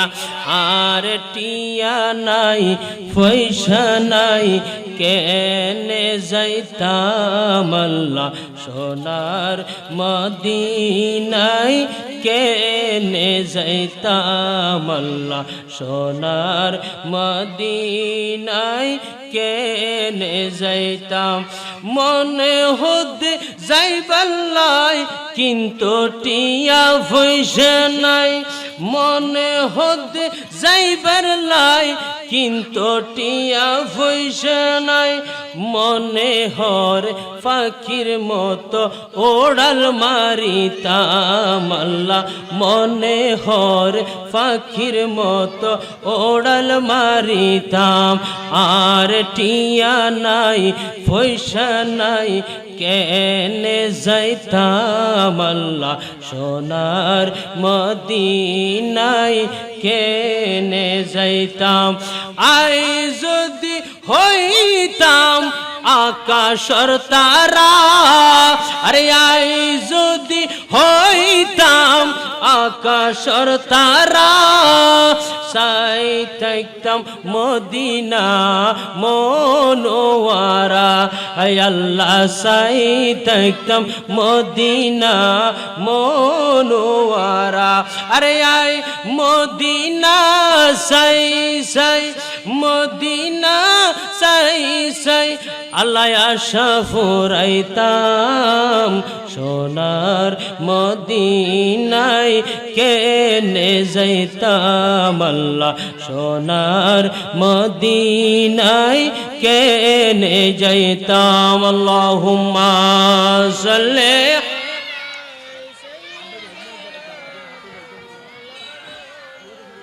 ওয়া আলা আলি সাইয়্যিদিনা। বাইরা আমার, বন্ধুরা আমার, কথা সংক্ষেপের দিকে গৌস পাক আব্দুল কাদের জিলানী উনি কেমন গৌসু পাক, গৌসু পাকটা কেমন গৌসু পাক আপনাদেরকে একটু বলি। গৌসু পাক আব্দুল কাদের দুনিয়ার জমিনের মধ্যে আসে নাই, খাতুনে জান্নাত যিনি হযরতে খাতুনে জান্নাত মা ফাতেমার অনুসারী ছিলেন, মা ফাতেমার অনুসারী ছিলেন গৌসু পাকের আম্মা জান, যার নাম হচ্ছেন উম্মুল খায়র ফাতেমা, উম্মুল খায়র ফাতেমা। গৌসু পাকের আব্বা জানের নাম হলো আবু সালে জঙ্গি মুসা, আবু সালে জঙ্গি মুসা। গৌসু পাকের আব্বা জান আমার নবীর বংশ হযরতে ইমাম হুসাইনের বংশধর ছিলেন, এবং গৌসু পাকের মা উম্মুল খায়র ফাতেমা উনি ছিলেন হযরতে হাসান রাদিয়াল্লাহু তাআলা আনহুর বংশ, অর্থাৎ মায়ের দিকেও আওলাদ রাসূল, মার দিকেও আওলাদ রাসূল, বাবার দিকেও আওলাদ রাসূল। জোরে কোন সুবহানাল্লাহ। গৌসু পাক বরপীর আব্দুল কাদের জিলানী দুনিয়ার জমিনের মধ্যে আসার পরে মায়ের সাথে যখন কথা বলতেছেন, মারে বলতেছেন, ও মা তোমার একটা প্রশ্ন করব, আমার প্রশ্নের উত্তর দিবেননি? মা বলতেছেন, বাবা তুমি কি প্রশ্ন করবা? মারে তোমাকে আমি বলতে চাই, মা আমি তোমার বুক থেকে অনেক 2 বছর পর্যন্ত মা দুধ খেয়েছি, মা গো তোমার কোন দুধের ঋণ আমি গৌসু পাক কখনো শোধ করতে পারবো না, মা তোমার দুধের ঋণ আমি কখনো শোধ করতে পারবো না। মারে তোমার মনে পড়েনি যখন আমি গৌসু পাক আব্দুল কাদেরকে যখন মা গো তুমি যখন পেটের মধ্যে যখন নিয়েছিলা, যখন এমন একটা সময় আমাদের গড়ের মধ্যে একটা বাঘ, আমাদের গড়ের মধ্যে একটা ফকির এসেছিল, ওই ফকির এসে ডাক দিচ্ছেন, হে রে মহল্লাবাসী, হে মহল্লাবাসী, এলাকার মহল্লার মানুষ তোমরা শোনো, আমি একজন ফকির, আমার কিছু তোমরা দাও, তোমাদের কাছ থেকে আমি কিছু চাওয়ার জন্য এসেছি। এইভাবে একজন ফকির মারে তোমার মনে আসেনি যখন ফকির ডাক দিচ্ছেন, মা মা মা মা করে ডাক দিচ্ছেন, ঘরের মধ্যে কোনো মানুষজন ছিল না, নির্জন এলাকা, একেবারে নির্জন এলাকা, নির্জন নিশ্চিহ্ন। মা এরকম অবস্থায় ফকির একবার নয়, 2 বার নয়, অনেকবার ডাকার উপরে আপনার কলবের মধ্যে ফকিরের প্রতি দয়া আসলো। মা তুমি হঠাৎ করে ফকিরের সামনে আইসা ফকিরকে কিছু দেওয়ার জন্য যখন তুমি হাত বাড়িয়েছিলা, ফকির চতুর্দিকে তাকাইছিল, মা ঘরের মধ্যে কোনো মানুষ নেই, কোনো জন নাই, একেবারে নির্জন এলাকা। মারে সে কঠিন মুহূর্তে ফকিরের মনটা পরিবর্তন হয়ে গেল, তার মনের মধ্যে ব্যাকিয়াল হয়ে গেল। মারে সে ফকির তোমার হাত থেকে দান সৎকাটা না নিয়া তোমার হাতের মধ্যে টাচ করেছিল, তোমার ইজ্জতটাকে সম্ভ্রান্ত করার জন্য, তোমার ইজ্জত লুণ্ঠন করার জন্য। যখন তোমার হাতের দিকে যখন মা ফকির হাত বাড়াইছিল, তুমি দেখছিলানি সেই সময় একটা বিশাল বাঘ এসে ওই ফকিরকে দ্বিখণ্ডিত করেছিল। জোরকান সুবহানাল্লাহ। মা চোখের পানি ফেলতেছেন, বাবা আব্দুল কাদের তুমি এই কথা কেমনি জানো? সেই সময় তুমি তো পেটের ভিতরে ছিলা। আব্দুল কাদের তুমি এই খবর কেমনে জানো বাবা?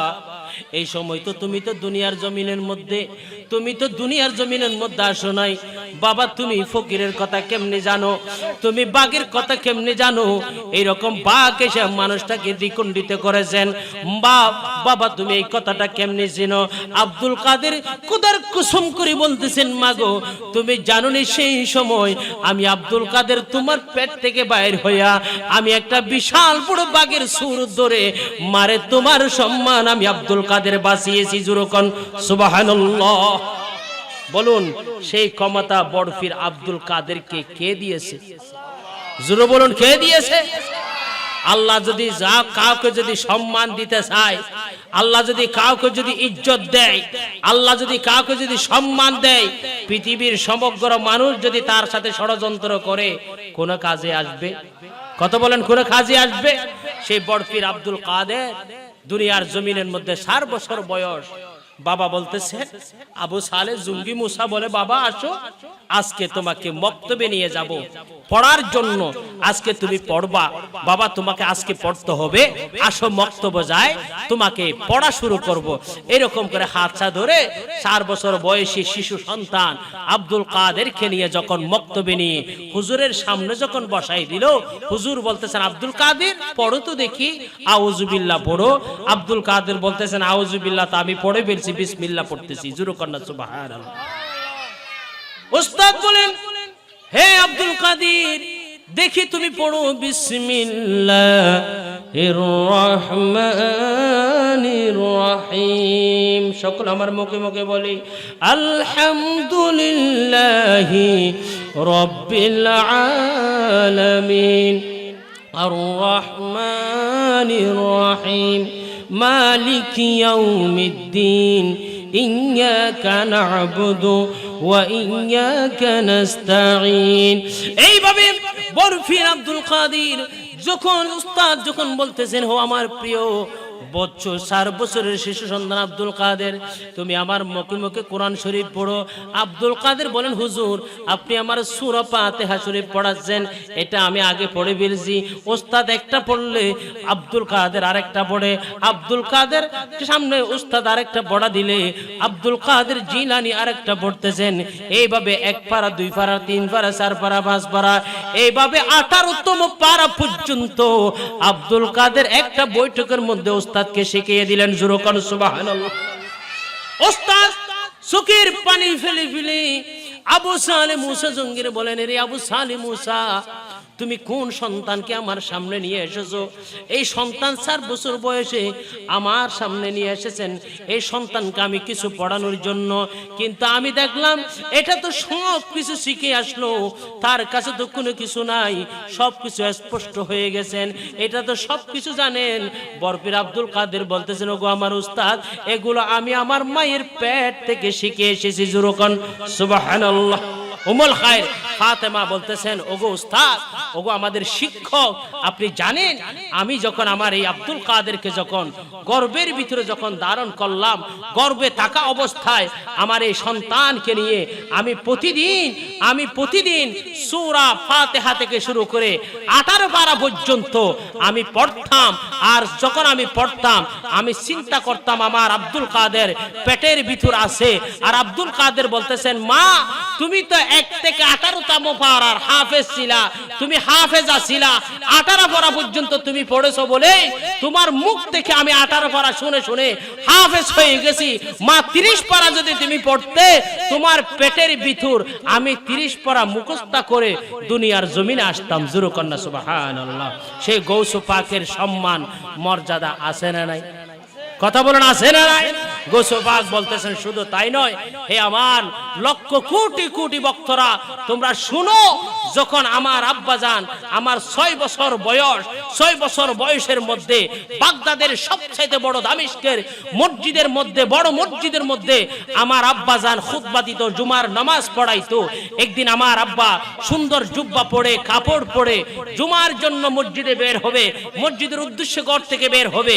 জুমার দিন আমার আব্বাজানের সামনে আমি দাঁড়িয়ে গেলাম, বললাম, বাবা প্রতিদিন প্রতি জুমায় তো তুমি একা একা যাও, আজকে আমাকে ছাড়া তুমি যেতে পারবে না। জোরে কন্না সুবহানাল্লাহ। আব্দুল কাদের বলেন, বাবা আমি আব্দুল কাদের দেখতে চাই, বাবা তুমি কেমন মসজিদের মধ্যে জুমার নামাজ পড়াও। জোরে কন্না সুবহানাল্লাহ। আব্দুল কাদের ওই নিজের আব্বাজানের সাথে মসজিদের মধ্যে চলে গেলেন।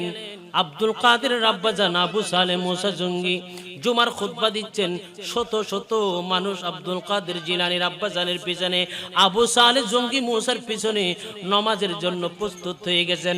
সমগ্র মানুষ রুকু করতেছেন, সিজদা করতেছেন, কিয়াম করতেছেন। আব্দুল কাদের মসজিদ থেকে বাইর হইয়া জুতাগুলো দেইকা দেইকা 2 ফাট করতেছেন। জোরে কন্না সুবহানাল্লাহ। আব্দুল কাদের সমগ্র মানুষ দামেস্কের সমগ্র মানুষগুলো বরফির আব্দুল কাদের আব্বাজানের আবু সালে জঙ্গি মুসার পিছনে নামাজ পড়তেছে।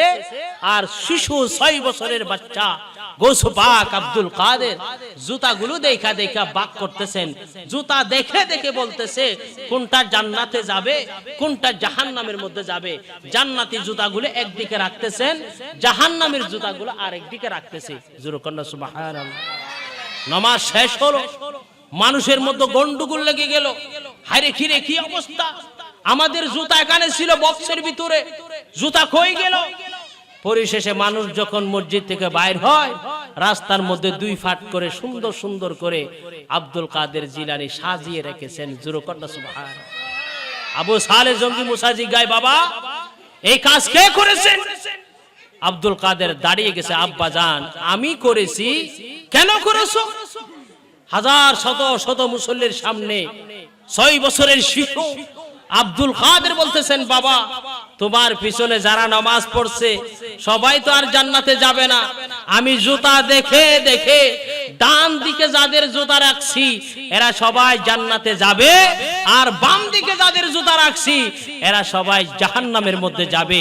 এই দৃশ্য দেখার পরে সমগ্র বাগদাদের মানুষ বুঝতে পেরেছেন 6 বছরের শিশু আব্দুল কাদের সাধারণ কোনো মানুষ নয়, উনি অসাধারণ আল্লাহর ওলিতে পরিণত হচ্ছে। জোরে কন্যা সুবহানাল্লাহ। গৌস পাক বলতেছেন, হে আমার লক্ষ কোটি মুরিদরা, তোমরা কি জানো, তোমরা কি জানো আমি কিভাবে ওলি হয়েছি? দরস্তুল ইলম হাত্তা সিরতু কুতুবা। আমি আল্লাহকে রাজি করার জন্য, আল্লাহকে পাওয়ার জন্য আমি রাত দিন 24 ঘন্টা ইলম অর্জন করেছি। কি অর্জন করেছি? কথা বলেন, কি অর্জন করেছি? ইলম অর্জন করেছি। ইলম অর্জন করতে করতে আমি শেষ পর্যন্ত কুতুবুল আকতাব হয়ে গেছি। জোরে কন্যা সুবহানাল্লাহ। গৌস পাক শুধু তাই নয়, গৌস পাক কুতুবুল আকতাব হওয়ার পরে, কুতুবুল আকতাব হওয়ার পরে গৌস পাকের সেই বিশ্ববিখ্যাত মাদ্রাসায় অসংখ্য মানুষ সেখানে গৌস পাকের ওয়াজ শোনার জন্য আসতেন, তকরীর শোনার জন্য আসতেন।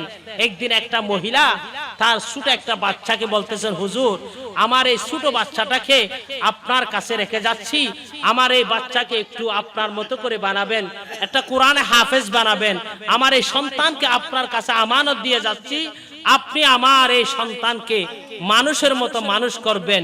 এরকম আমরা বলি কিনা? কথা বলেন, বলি কিনা? বিভিন্ন মাদ্রাসায় আমার সন্তান আপনার সন্তান এদেরকে যখন আমরা দিই, আমরা দেওয়ার সময় বলি, হুজুর আমার এই সন্তানটা আপনার কাছে গছাই দিচ্ছি, আপনি মানুষ করে আমার সন্তানটা আমাকে দিবেন। ঠিক না বেটি?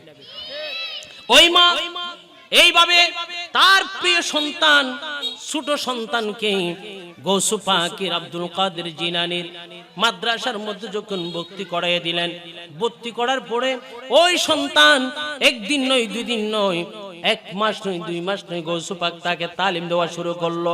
মা যখন 1 বছর পরে 6-7 মাস পরে যখন মা সন্তানের খোঁজ খবর নেওয়ার জন্য যখন আসলেন, যখন মাদ্রাসায় যখন প্রবেশ করলো, সন্তান একেবারে মেরা হয়ে গেছেন, তার হাড্ডির সাথে চামড়া একেবারে লেগে গেল। মার মনটা খারাপ হয়ে গেছে। আব্দুল কাদেরের সাথে সাক্ষাতের জন্য মা দৌড়ে গেলেন। বরফিন আব্দুল কাদের বিছানার মধ্যে বৈশা বৈশা অনেক সুন্দর সুন্দর খাবার দিয়ে খাবার খাচ্ছে, আর সন্তানকে দিয়েছেন একটা কাঁচা রুটি। ওই রুটিটা চাবাইয়ে চাবাইয়ে সন্তান খাচ্ছে। মায়ের মেজাজ একেবারে খারাপ হয়ে গেছে। ঠিক না বেটি? মা বলতেছেন, কিরে আমি আপনার মাদ্রাসায় আমার সন্তানকে ভর্তি করাইলাম, আমার সন্তানকে ভালো খাবার দিবেন, সুন্দর খাবার দিবেন, আমার সন্তানের শরীরের তাজা মোটা হবে, লেখাপড়াও হবে। এখন মা দেখতেছেন ওস্তাদ সুন্দর সুন্দর খাবার দিয়ে খাবার খাচ্ছে, আর এদিকে ছোট সন্তানটা একেবারে রুটি খাইতে খাইতে, শুকনা খাবার খাইতে খাইতে একেবারে দুর্বল হয়ে গেছেন। এই দৃশ্য দেখে মার একেবারে রাগে বেগুনে তেলে জরপুর হয়ে গেছেন। আব্দুল কাদেরের কাছে আসলে, আব্দুল কাদের তুমি এটা কি করতেছো? আমার সন্তান একেবারে মরে যাচ্ছে আর আপনি একেবারে হৃদপুষ্ট হয়ে গেছেন। এই প্রশ্ন যখন মা যখন করলেন, বরফির আব্দুল কাদের জিলানী বলে, মা তুমি রাগ করো না, তোমার সন্তান এই মুরগির রান খাওয়ার মতো এখনো সেই যোগ্যতা অর্জন করে নাই, তোমার সন্তান ভালো খাবার খাওয়ার মতো সেই যোগ্যতা অর্জন করে নাই। মা বলতেছেন তাহলে কি করতে হবে? আব্দুল কাদের বলতেছেন তোমার সন্তান যেই দিন মুরগির রান খাওয়ার যোগ্যতা অর্জন করবে, তোমার সন্তান যেই দিন ভালো খাবারের খাওয়ার যোগ্যতা অর্জন করবে, সেদিন সে এই খাবারগুলো খেতে পারবে। এই দৃশ্যের সাথে ওই মহিলার সাথে গৌসে পাকের তর্কাতর্কি হচ্ছে, গৌসে পাকের জালালিয়ত বেড়ে গেছেন। হঠাৎ করে গৌসে পাক ওই দস্তরখানা টানিয়া সেখানে মুরগির যে হাড্ডি গুড্ডি ছিল সবগুলা নিয়ে এরকম একটা ফু দিয়ে দিলেন। ফু দেওয়ার পরে দেখছে একটা বিশাল বড় মুরগি সেখান থেকে জিন্দা বের হয়ে চলে গেল। জোরে বলেন সুবহানাল্লাহ। এই দৃশ্য দেখা ওই মহিলা একেবারে স্টপ হয়ে গেছেন, বলেন হুজুর আমার সন্তানকে আপনার কাছে দিয়ে দিলাম, আপনি যেইভাবে চান আমার সন্তানকে আপনার মতো একটা বিশ্ববিখ্যাত মুহাক্কিক ওলি বানিয়ে ফেলেন। আমার সন্তান যদি ওলি হয়ে যায় তাহলে আমি কৃতজ্ঞ হব। আমার ওই সন্তানের উসিলায় আমি কাল কিয়ামতের ময়দানে নাজাত পেয়ে জান্নাতে যাব। জোরে কন্না সুবহানাল্লাহ। আল্লাহুম্মা সাল্লি মাওলানা মুহাম্মদ ওয়া আলা আলি সাইয়্যিদিনা। মদিনার গোলামি আমায় দে ও মদনী ওয়ালা, মদিনার গোলামি আমায় দে, মদিনার গোলামি, সবাই মদিনার গোলামি আমায় দে ও মদিনা ওয়ালা, মদিনার গোলামি। স্বর্ণ সাইনি রূপা সাইনা শরণ দুলির এ কামনা, স্বর্ণ সাইনা রূপা সাইনা শরণ দুলির এ কামনা, ভাঙা তকদির জোড়া লাগাই দে ও মদনী ওয়ালা, মদিনার গোলামি আমায় দে, মদিনার গোলামি আমায় দে ও মদনী ওয়ালা, মদিনার গোলামি। বেলায়েতের গভর্নরি গৌসুল আজম মজবান্ডারি, বেলায়েতের গভর্নরি গৌসুল আজম মজবান্ডারি, আশিক গণের অন্তর জোড়াই দে ও বাবা জান কেবলা, মদিনার গোলামি আমায় দে, মদিনার গোলামি আমায় দে ও মুর্শিদ মোদে, মদিনার গোলামি আমায় দে। ভক্ত মুরিদ আশিকানরা আশা নিয়ে আসেন যারা, ভক্ত মুরিদ আশিকানরা আশা নিয়ে আসেন যারা, সবার আশা পূরণ কইরা দে ও মদনী ওয়ালা, মদিনার গোলামি এ মদিনার গোলামি আমায় দে ও মদনী ওয়ালা, মদিনার গোলামি আমায় দে। সকলে বলি মারহাবা। আর একটা আওয়াজ দিবেন মারহাবা। আল্লাহর ওলিদের মাজারে, আল্লাহর ওলিদের দরবারে আমরা যাই কেন? ওই যে আমি বলেছিলাম ইয়া আইয়ুহাল্লাযীনা আমানুত্তাকুল্লাহ ওয়া কুনু মা'আস সাদিকিন, ওয়া কুনু মা'আস সাদিকিন মানে হলো গৌসুল আজম বাবা আহমদুল্লাহ মাইজভান্ডারী, ওয়া কুনু মা'আস সাদিকিন মানে হলো হালিশরের কুতুব হাফেজ মনিরুল্লাহ, ওয়া কুনু মা'আস সাদিকিন মানে হলো বাবা আহমদুল্লাহ মাইজভান্ডারী, গৌসুল আজম মাইজভান্ডারী, ওয়া কুনু মা'আস সাদিকিন মানে হলো বাবা শাহজালাল শাহবারান কল্লা শাহ বুরহানুদ্দিন সহ গোটা বাংলাদেশের চট্টগ্রামের বারোলিয়া সিলেটের 360 ওলিয়া, গোটা জাহানের মধ্যে হাজা গরিব নওয়াজ, কুতুবুল হিন্দ মঈনুদ্দিন চিশতি এবং আমাদের সকলের মাথার তাজ এই বাংলাদেশের জমিনে বানিয়ে জামিয়া আহমদিয়া সুন্নি আলিয়া হুজুর কিবলা সৈয়দ আহমদ শাহ সিরকুটি, এই সমস্ত যাদের নামগুলা বলেছি এদের সাথে যদি আপনি কানেকশন লাগান, তখন আপনার কানেকশন আল্লাহর ওলির সাথে হবে না, আপনার কানেকশন হবে মদিনাওয়ালা নবীর সাথে। জোরে কোন সুবহানাল্লাহ। আল্লাহু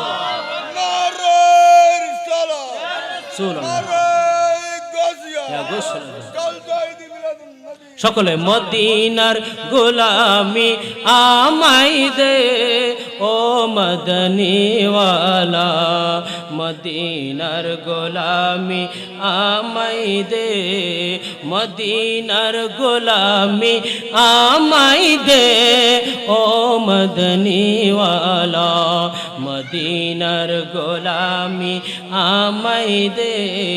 স্বর্ণ সাইনা রূপা সাইনা শরণ দুলির এ কামনা, স্বর্ণ সাইনা রূপা সাইনা শরণ দুলির এ কামনা, বাঙ্গা তকদির জোড়া লাগাই দে ও মদনীওয়ালা, মদিনার গোলামি আমায় দে।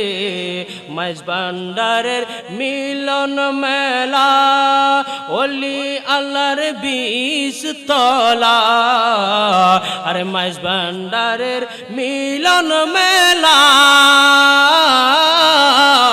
ওলি আল্লাহর 20 তলা, শেরে খোদা আলীর সদকা দে ও মদনীওয়ালা, মদিনার গোলামি আমায় দে, মদিনার গোলামি আমায় দে ও মদনীওয়ালা, মদিনার গোলামি আমায় দে। আল্লাহুম্মা সাল্লি মাওলানা মুহাম্মদ ওয়া আলা আলি সাইয়্যিদিনা মাওলানা মুহাম্মদ। সকলে বলি মারহাবা, আর একটা আওয়াজ দিয়ে বলি মারহাবা। আমার ভাইরা, আমার আলোচনা একেবারে সংক্ষেপের দিকে। আজকের এই মাহফিলের প্রধান আলোচক, প্রধান অতিথি সুদূর কুমিল্লা থেকে আগত মৌলানা গাজী সুলাইমান আল কাদরি আমাদের মঞ্চে অল্প কিছুক্ষণ পরে উপস্থিত হবেন। উনি আমাদের মাহফিলে চলে এসেছেন। উনি আসা মাত্রই ইনশাআল্লাহ আমার আলোচনা সমাপ্ত হবে। আমি পরিশেষে আপনাদের সকলকে অনুরোধ করব, যারা যেখানে বসে আছেন আজকের এই মাহফিলে এসে আপনারা সাফল্য মণ্ডিত করুন।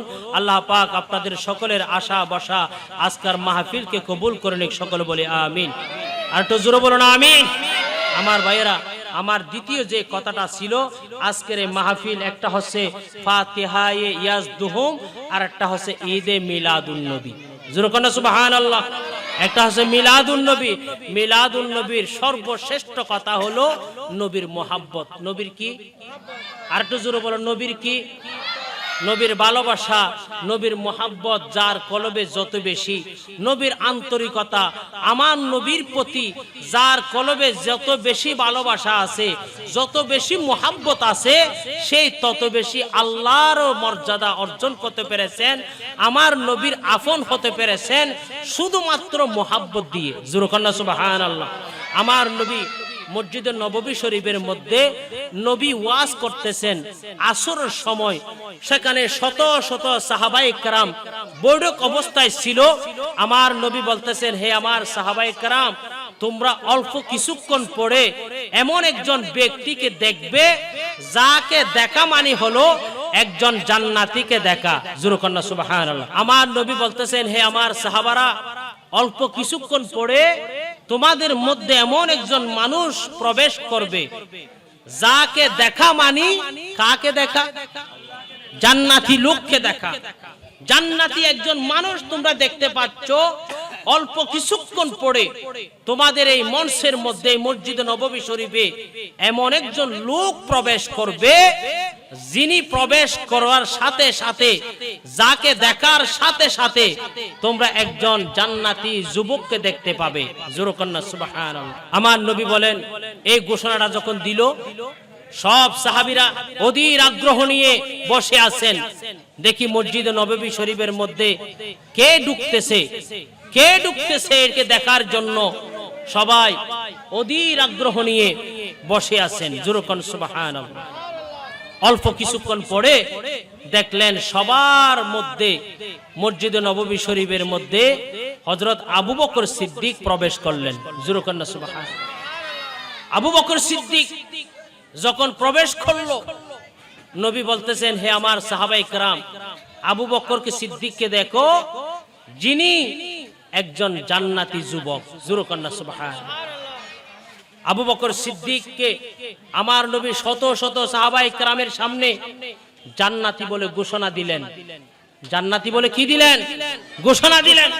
আবু বকরকে জিজ্ঞাসা করা হলে, আবু বকর, তুমি এই দুনিয়ার জমিনের মধ্যে থাইকা এখনো তুমি কবরের মধ্যে যাও নাই, তুমি এই দুনিয়ার জমিনের মধ্যে থাইকা তুমি কিভাবে জান্নাতি হয়েছো? তুমি কি নামাজ পড়ে জান্নাতি হয়েছো, রোজা রেখে জান্নাতি হয়েছো, হজ করে জান্নাতের সুসংবাদ পেয়েছো? এভাবে যখন জিজ্ঞাসা করা হয়, আবু বকর সিদ্দিক বলতেছেন, ও আমার বন্ধুরা, আমার সাথীরা, তোমরা জানো আমি নামাজ পড়ে জান্নাতের সার্টিফিকেট পাই নাই, আমি রোজা রেখে জান্নাতের সার্টিফিকেট পাই নাই, আমি হজ করে জান্নাতের সার্টিফিকেট পাই নাই, আমি জান্নাতের সার্টিফিকেট পেয়েছি মুস্তাফা নবীকে মোহাব্বত করে। জোরে কন্যা সুবহানাল্লাহ। আমার নবী দু জাহানের বাদশা নবী বলেন, লা ইউমিনু আহাদাকুম হাত্তা আকুনু আহাব্বা ইলাইহি মিন ওয়ালিদিহি ওয়া ওয়ালাদিহি ওয়ান নাসি আজমাইন।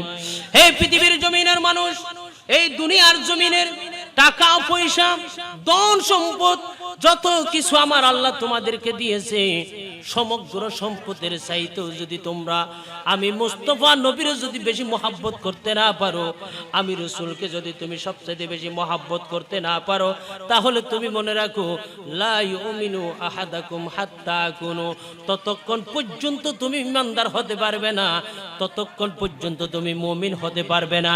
দুনিয়ার সমগ্র টাকা পয়সার চাইতে, ধন সম্পত্তির চাইতে, এই দুনিয়ার অট্টালিকা প্রসাদের চাইতে যতক্ষণ আমি মুস্তাফা নবীরে তুমি বেশি মহাব্বত করতে পারবে না, ততক্ষণ পর্যন্ত তুমি মুমিন হতে পারবে না। জোরে কোন সুবহানাল্লাহ।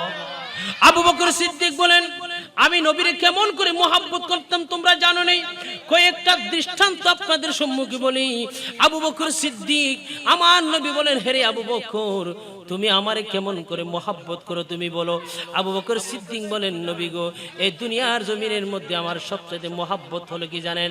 এই দুনিয়ার জমিনের মধ্যে আমার সবচাইতে ভালোবাসার জায়গা হলো নবী, আমি আপনার সামনে বসে থাকবো, আপনি মুস্তাফা নবী কথা বলবেন, আপনি মুস্তাফা নবী ওয়াজ করবেন, আমি আবু বকর সিদ্দিকের জবান দিয়া, আবু বকর সিদ্দিকের চেহারা দিয়া, আমি আবু বকর সিদ্দিকের চোখ দিয়া আপনি মুস্তাফা নবীর দিকে তাকিয়ে থাকবো, আপনার চেহারার দিকে তাকিয়ে থাকা, এটা আমি আবু বকর সিদ্দিকের সবচেয়ে বেশি প্রিয়। জোরে কোন সুবহানাল্লাহ। শুধু তাই নয়, আবু বকর সিদ্দিক বলেন, আমি আমার নবীরে কতটুকু মহাব্বত করেছেন আপনারা জানেননি।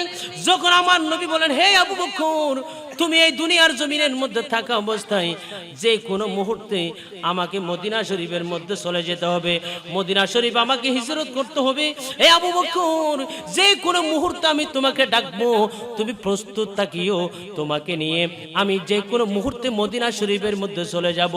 আবু বকর বলেন, হে রে দুনিয়ার জমিনের মানুষ, আমার নবী যখন এই কথাটুকু যখন বললেন, আমি সেদিন থেকে আমার এই পিঠটা আমি বিছানার মধ্যে লাগাই নাই, আমি এক মুহূর্তের জন্য ঘুমাই নাই। প্রতিদিন রাত হয়ে খাবার দেওয়ার পরে আমি জানালার পাশে, দরজার পাশে দাঁড়িয়ে থাকতাম, কখন যে মুস্তাফা নবী আমারে ডাক দিবে। জোরে কোন সুবহানাল্লাহ। একদিন আমার নবী হঠাৎ করে রাতের গভীর রজনীতে রাতের 3টার দিকে রাতের একেবারে শেষের অংশে আবু বকরের ঘরের দরজার সামনে আমার নবী এসে ডাক দিলেন, আবু বকর। আবু বকর ঘরে যখন ডাক দিল, আবু বকর সিদ্দিক বলেন আমি দেরি করি নাই, আমার নবী ডাকার সাথে সাথে আমি লব্বাইক ইয়া রাসূলুল্লাহ, লব্বাইক ইয়া রাসূলুল্লাহ বলে দাঁড়িয়ে গেছি। জোরে কান্না সুবহানাল্লাহ। আমার নবী বলেন, আবু বকর তুমি এত রাতের গভীর রজনীতে আমি তোমাকে ডাকলাম, একবার ডাকি নাই, দুইবার ডাকি নাই, 3বার ডাকতে হয় নাই, 4বার ডাকতে হয় নাই, আমি তোমাকে একবার ডাকলাম, আবু বকর তুমি কোথায়? তুমি এত রাতের গভীর রজনীতে তুমি কেমনে করে বললে লব্বাইক ইয়া রাসূলুল্লাহ?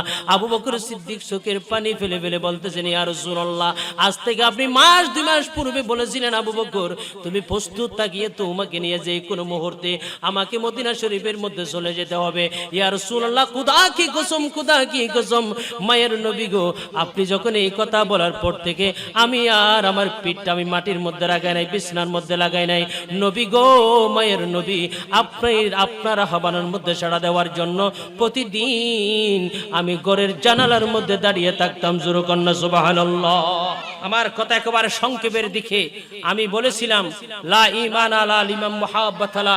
আপনি যদি রসুলকে যদি ভালো না বাসেন, আমার রসুলকে যদি মুহাব্বত না করেন, রসুলকে যদি অন্তর থেকে যদি ভালো না বাসেন, আপনার নামাজ কোনো কাজে আসবে না, রোজা কোনো কাজে আসবে না, যাকাত কোনো কাজে আসবে না। আপনার সব কিছু কাজে আসার জন্য আপনাকে রসুলের মহাব্বত লাগবে, রসুলের ভালোবাসা লাগবে, রসুলের আন্তরিকতা, আমার রসুলের নেক নেগাহ করম লাগবে। রসুলের ভালোবাসা নিয়ে আপনি যদি কবরের মধ্যে যেতে পারেন, সেই কবরের মধ্যে আপনাকে দেওয়ার সাথে সাথে কবরের মধ্যে যখন আপনাকে মুনকার নকির যখন সওয়াল জবাব করবে, ওয়ামা দীনুকা ওয়ামা রব্বুকা, আপনাকে যখন বলবেন আপনার রব কে, আপনার দ্বীন কে, এই 2টা প্রশ্নের উত্তর আপনি দিতে পারেন বা না দিতে পারেন। 3 নম্বর প্রশ্ন আপনাকে যখন করবে, ওয়ামা কুনতু তাকুলু ফি হাক্কি হাযার রাজুল, আপনার সামনে যেই ব্যক্তিটা দাঁড়িয়ে রয়েছেন ইনাকে আপনি চিনেন কিনা? আপনি যদি বলেন ইনাকে আমি আমার বড় ভাইয়ের মতো মনে করতাম, আমার সাধারণ দুশুগুণে মানুষ মনে করতাম, এই রকম যদি আপনি বলেন, আপনি সেই নবীকে কবরের মধ্যে চিনতে পারবেন না। আপনি যদি আমার নবীকে ভালোবাসতেন, নবীকে মহব্বত করতেন, আমার নবীর জন্য চোখের পানি ফেলতেন, আমার নবীর জন্য আপনি কষ্ট করে এই মাহফিল সাজাচ্ছেন, প্রতি বছর এই মাহফিলে টাকা দিচ্ছেন, নবীর জন্য আপনি এগুলা করতেছেন, এগুলা যখন আপনি করার পরে কবরের মধ্যে যখন আপনার সামনে মুস্তাফা নবী যখন দাঁড়াইবে, আপনি মুনকার নকিরকে বলবেন, ভাই কোন সওয়াল জবাবের দরকার নাই, এই নবীর জন্য 63 বছর দুনিয়ার জমিনে কান্না করেছি, 50 বছর নবীর জন্য কান্না করেছি, সেই নবীকে কবরে পেয়েছি। আপনি বলবেন ভাই প্রশ্ন করার দরকার নাই, নবীর কদম ছুঁয়ে আপনি সালাম করবেন। জোরে কন্না সুবহানাল্লাহ। সেজন্য আখিরি পয়গাম হচ্ছে নবীর মোহাব্বত, নবীর ভালোবাসা। যার কলবের মধ্যে যত বেশি নবীর ভালোবাসা থাকবে, সে তত বেশি উপরে চলে যাবে। আবু বকর সিদ্দিককে প্রশ্ন করা হলো, আবু বকর আপনি এই দুনিয়ার জমিন থেকে অল্প দিনের মধ্যে দুনিয়ার জমিন থেকে কিভাবে আপনি জান্নাতের গ্যারান্টি পেয়েছেন? আবু বকর সিদ্দিক বলতেছেন, হে পৃথিবীবাসী, আমি নামাজ দিয়ে আমি জান্নাতের গ্যারান্টি পাই নাই, রোজা দিয়ে জান্নাতের গ্যারান্টি পাই নাই, আমি রসুলের মোহাব্বত দিয়ে জান্নাতের গ্যারান্টি পেয়েছি। জোরে কন্না সুবহানাল্লাহ। নারে তাকবীর, আল্লাহু আকবার, নারে রিসালাত, নারে গাজিয়া, জল জাহিদি মিলাদুন নবী। ভাইরা আমার, বন্ধুরা আমার, কথা শুনকে আবু বকর সিদ্দিকের ভালোবাসা কেমন দেখেন। আমার নবী যখন হিজরতের রাতে, নবী যখন হিজরতের রাতে আবু বকর সিদ্দিককে সাথে নিয়া নবী যখন হেরা গুহার পর্বতের পাশে যখন গেল, আমার নবীকে আবু বকর সিদ্দিক বলতেছেন, ও নবী গো, আপনি গুহার উপরে আমরা উঠবো।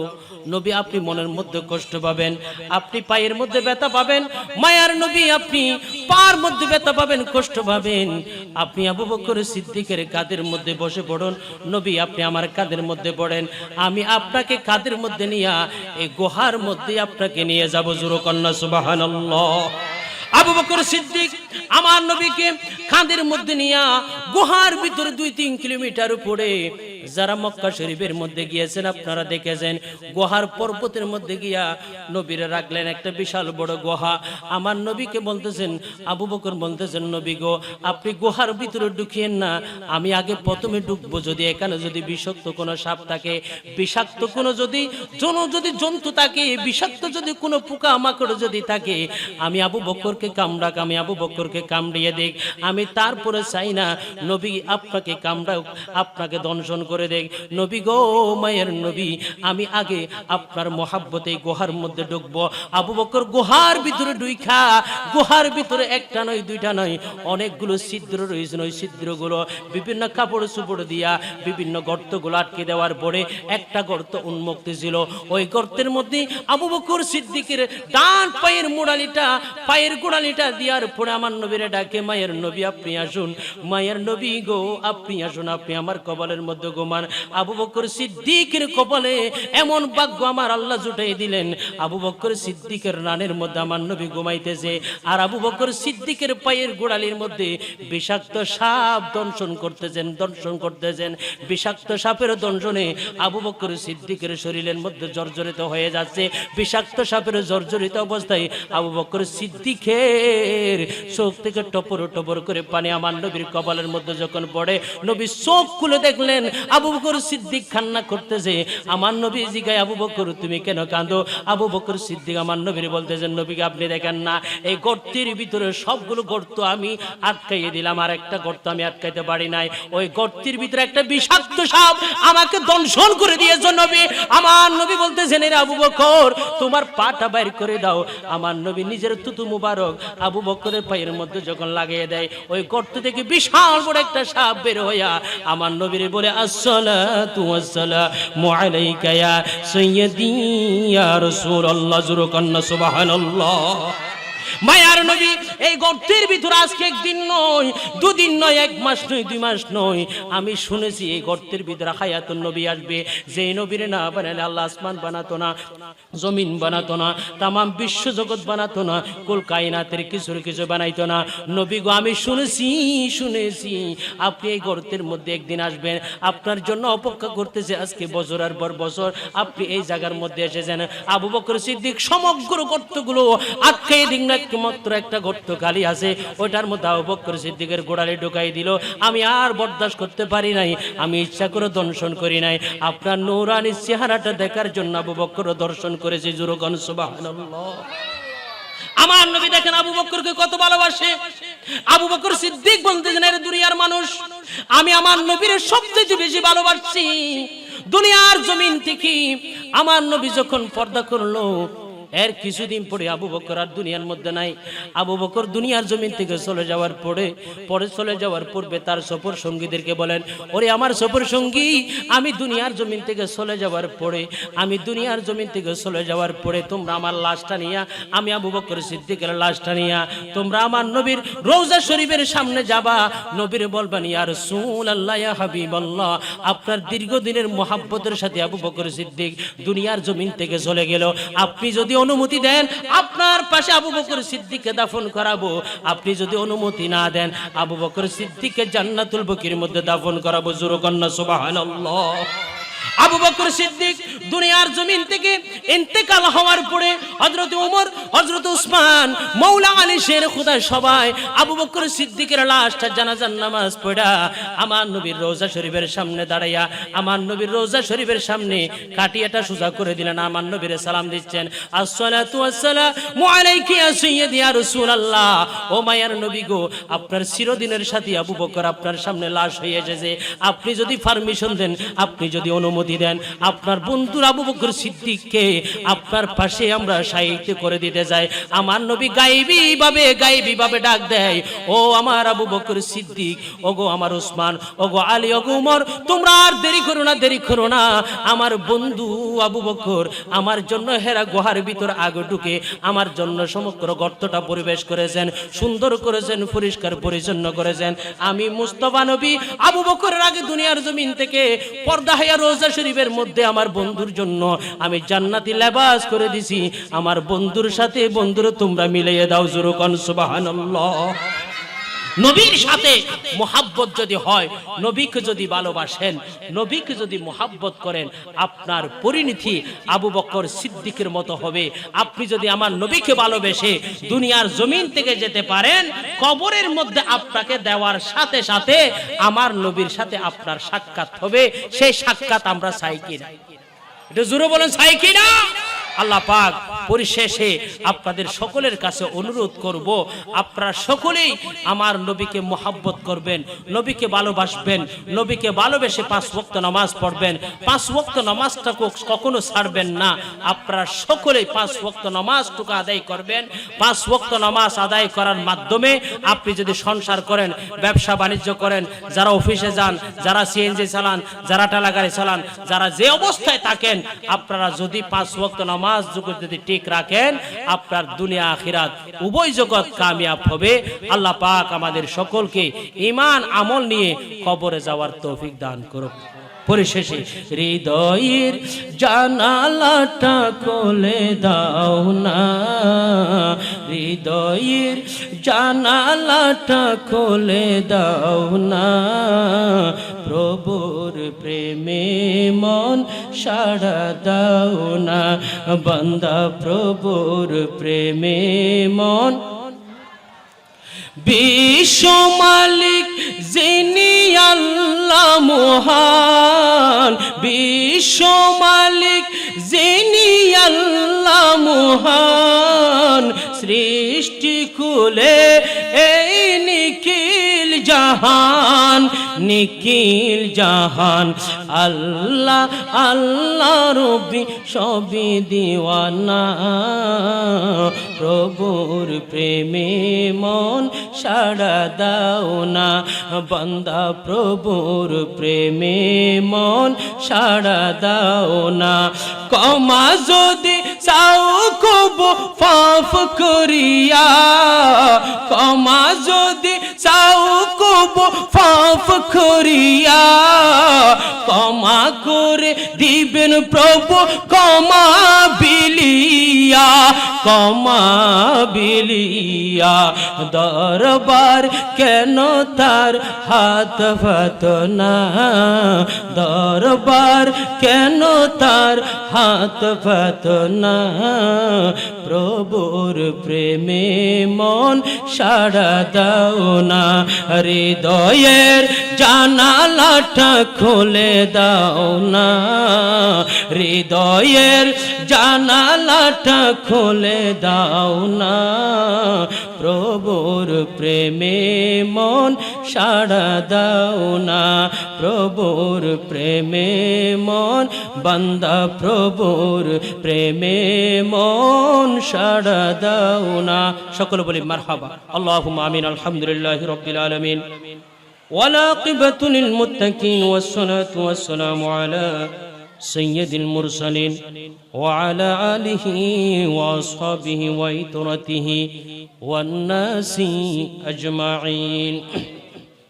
ربنا ظلمنا أنفسنا وإن لم تغفر لنا وترحمنا لنكونن من الخاسرين.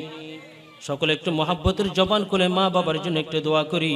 রব্বির হামহুমা কামা রব্বায়ানি সগীরা।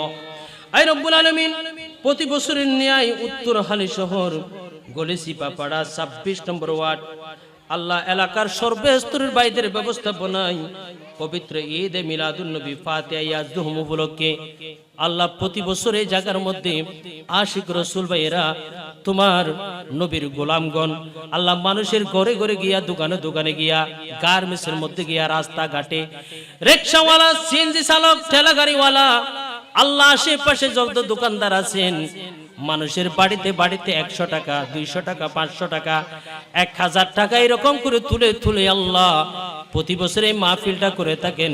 রব্বুল আলামিন, তুমি তোমার কুদরতের চোখ দিয়ে আল্লাহ দেখতে পাচ্ছ।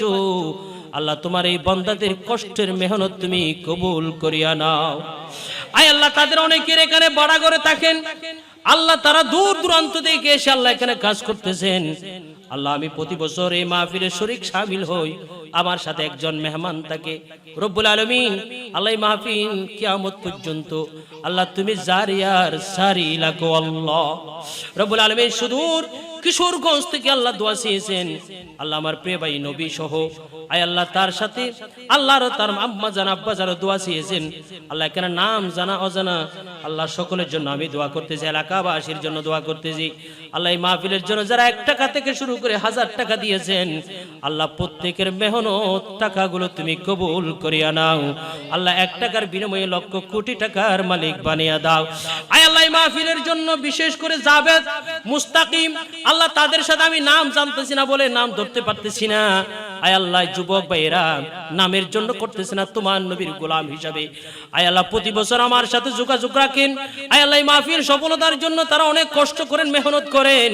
আয় আল্লাহ তাদের কণ্ঠের মধ্যে কাল কিয়ামতের ময়দানে আমার নবীর নিজের হাতে হাউজা কাউসারের পানি তুমি দান করো আল্লাহ। আল্লাহ তাদের ভবিষ্যৎ জীবন উজ্জ্বলতা তুমি দান করো আল্লাহ, তাদের পারিবারিক জীবনে শান্তি দান করো আল্লাহ, তাদের ব্যবসা বাণিজ্যের মধ্যে তরক্কি দান করো আল্লাহ, এলাকার মধ্যে তুমি রহমত নাজিল করো আল্লাহ। এলাকার সর্বস্তর মধ্যে আল্লাহ এই মাহফিলের ডানে বামে সামনে পিছনে অসংখ্য মা বোনরা হাত তুলেছেন, আল্লাহ প্রত্যেকের মেহনত তুমি কবুল করে নিও আল্লাহ।